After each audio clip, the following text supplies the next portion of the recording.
صحیح مسلم کی حدیث کے نبی صلی اللہ علیہ وسلم نے ارشاد فرمایا جو کوئی کسی کی ایک مصیبت کو دور کرتا ہے اللہ تعالیٰ قیامت کے دن اس کی مصیبتوں میں سے بھی ایک مصیبت کو دور کر دے گا۔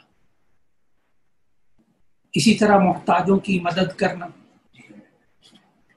تیسرا طریقہ برائی کا بدلہ اچھائی سے دینا۔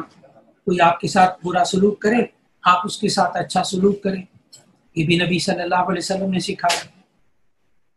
چوتھا طریقہ احسان کا یہ ہے دوسروں کو حق سے زیادہ دینا، جس کا جو حق ہے وہ دے دیا، یہ تو کہلائے گا عدل، انصاف، اور اس کے حق سے بڑھ کر اس کو دینا یہ کہلاتا ہے احسان۔ اور پھر عفو درگزر، معاف کرنا، درگزر کر دینا، یہ بھی احسان ہے۔ اللہ تعالیٰ نے سورہ نحل کی آیت 126 میں فرمایا کہ اگر تم بدلہ لینا چاہو تو لے دو، لے سکتے ہو، لیکن اگر تم معاف کر دو تو یہ بہتر ہے۔ اسی طرح احسان کوئی آپ کے ساتھ کرے، آپ اس کے جواب میں احسان کریں، اچھا سلوک کریں، یہ احسان کا بدلہ اتارنا یہ بھی احسان میں شامل ہے۔ لیکن یاد رکھیے گا کہ نبی صلی اللہ علیہ وسلم سے ایک دفعہ کسی صحابی نے پوچھا یا رسول اللہ صلی اللہ علیہ وسلم اگر ہمارے ساتھ کوئی برا سلوک کرے تو کیا ہم اس کے ساتھ برا سلوک کر سکتے ہیں؟ تو نبی صلی اللہ علیہ وسلم نے فرمایا لا تکونوا امعۃ، تم اماں مت ہو جاؤ، لوگوں کے دیکھا دیکھی کرنے والے، جیسا دوسرا کر رہا ہے ویسا میں کروں، ایسے نہ ہو جاؤ۔ پھر فرمایا اگر کوئی تمہارے ساتھ اچھا سلوک کرے تم بھی اس کے ساتھ اچھا سلوک کرو، تو یہ ہے بدلہ اتارنا، اور اگر تمہارے ساتھ کوئی برا سلوک کرے تم اس کے ساتھ اچھا سلوک کرو تو یہ ہے احسان۔ اسی طرح انسان احسان کرنے کے بعد پھر اس کو جتلائے نہ، اس لیے کہ اللہ تعالیٰ نے سورۃ البقرہ کی آیت 262 میں ارشاد فرمایا یا ایھا الذین آمنوا لا تبطلوا صدقاتکم بالمن والاذی، اے ایمان والو تم اپنے صدقات کو اور تم اپنی عبادتوں کو احسان جتا کر ضائع مت کرو۔ کسی کے ساتھ اچھا سلوک کیا اب اس کو جتانا نہیں ہے، ورنہ وہ انسان کا کیا ہوا احسان جو ہے وہ اللہ کے ہاں ضائع ہو جائے گا۔ اللہ رب العزت ہم سب کو دین اسلام کی ان تمام باتوں پر عمل کرنے کی توفیق عطا فرمائے۔ وآخر دعوانا ان الحمد للہ رب العالمین۔